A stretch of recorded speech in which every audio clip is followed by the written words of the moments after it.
कोई भी पार्टी हो, त्योहार हो, गेट टुगेदर हो, फेस्टिवल हो, दही भल्ले के बिना तो खाना अधूरा है। और आज मैं बनाने जा रही हूँ मूंग की दाल के दही भल्ले, जो कि खाने में तो टेस्टी होते ही हैं और हल्के भी बहुत होते हैं। तो आप भी बनाइएगा और बताइएगा कि आपको ये रेसिपी और मूंग दाल के दही भल्ले कैसे लगे। तो चलिए बनाते हैं मूंग की दाल के भल्ले।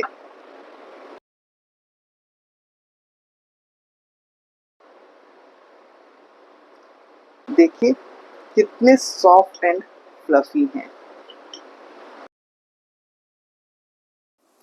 मूंग की दाल के दही भल्ले बनाने के लिए सबसे पहले हम लेंगे मूंग की दाल और उसको बहुत अच्छी तरह से 2-3 बार धोएंगे।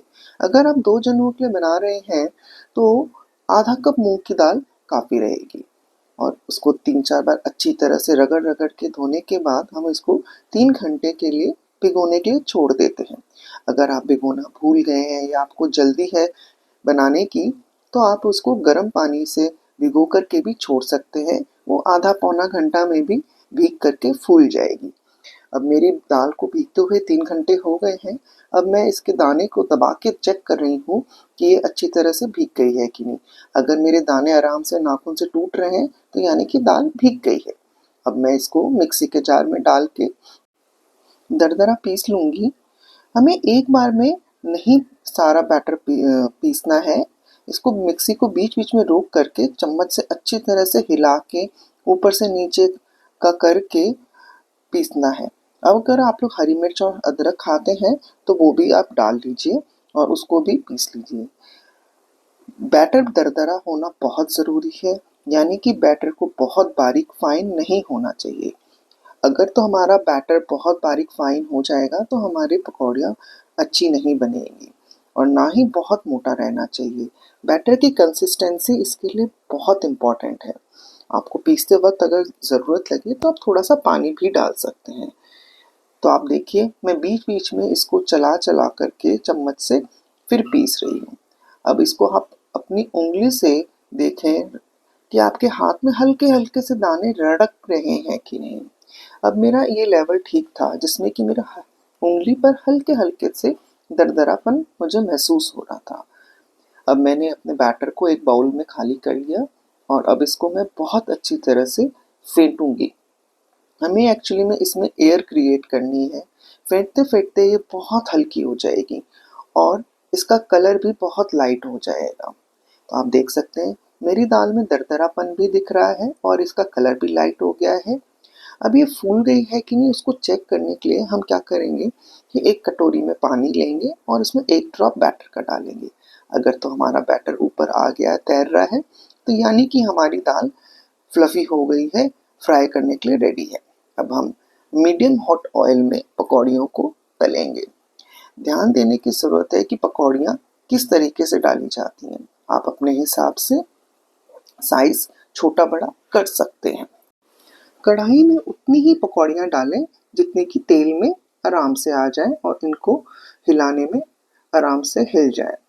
इनको हम गोल्डन ब्राउन करने तक फ्राई करेंगे। मूंग की दाल की पकौड़ियाँ खाने में बहुत ही बढ़िया होती हैं और हल्की भी होती हैं। इन पकौड़ियों को आप बना कर के कई दिनों तक के लिए स्टोर भी कर सकते हैं। इनको हमने गोल्डन ब्राउन होने तक फ्राई किया है। अब हम एक पकौड़ी को तोड़ के देखते हैं। देखिए कितनी फ्लफी है, अंदर से इतनी अच्छी जाली बनी हुई है और दबाने से बहुत आराम से दब रही है। अब मैंने क्या किया है, पकौड़ियों को गर्म पानी में भिगो करके छोड़ दिया है कम से कम आधा घंटा के लिए। अब हम दही भल्ले के लिए दही की तैयारी कर रहे हैं। मैंने यहाँ पे 2 कप दही लिया है और उसमें काला नमक, जीरा और थोड़ी-सी लाल मिर्च डाल करके उसको अच्छे से बीट कर लिया है। और हमारी पकौड़ियाँ जो हैं आधे घंटे के बाद फूल गई हैं। अब मैं इनको हल्के हाथों से दबा के इसका पानी निचोड़ करके अब जो फेंटे हुए दही में इनको भिगोने के लिए छोड़ रही हूँ। ध्यान रहे टूटे नहीं, बहुत ही आराम से हल्के हाथों से हमें इन्हें दबाना है। जब मैंने इनको पानी में भिगोया था तो मैंने पानी में नमक डाल दिया था, क्योंकि मैंने अपने बैटर में नमक नहीं डाला था, इसलिए जो पानी है उसमें नमक डालना ज़रूरी है। और नमक इसमें अच्छी तरह से डलेगा क्योंकि जो पानी वेस्ट हम फेंक रहे हैं उसके हिसाब का भी नमक डलता है।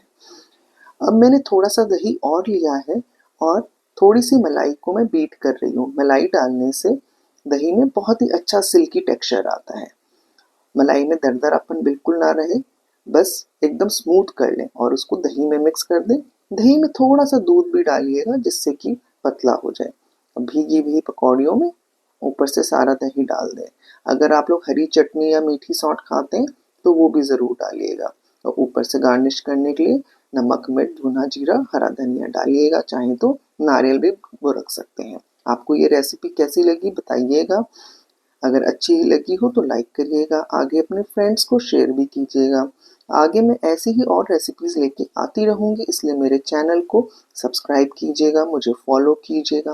मुझे कमेंट बॉक्स में बताइएगा कि आप ये रेसिपी कहाँ से देख रहे हैं। कोई क्वेरी हो तो ज़रूर पूछिएगा। Take care, bye bye.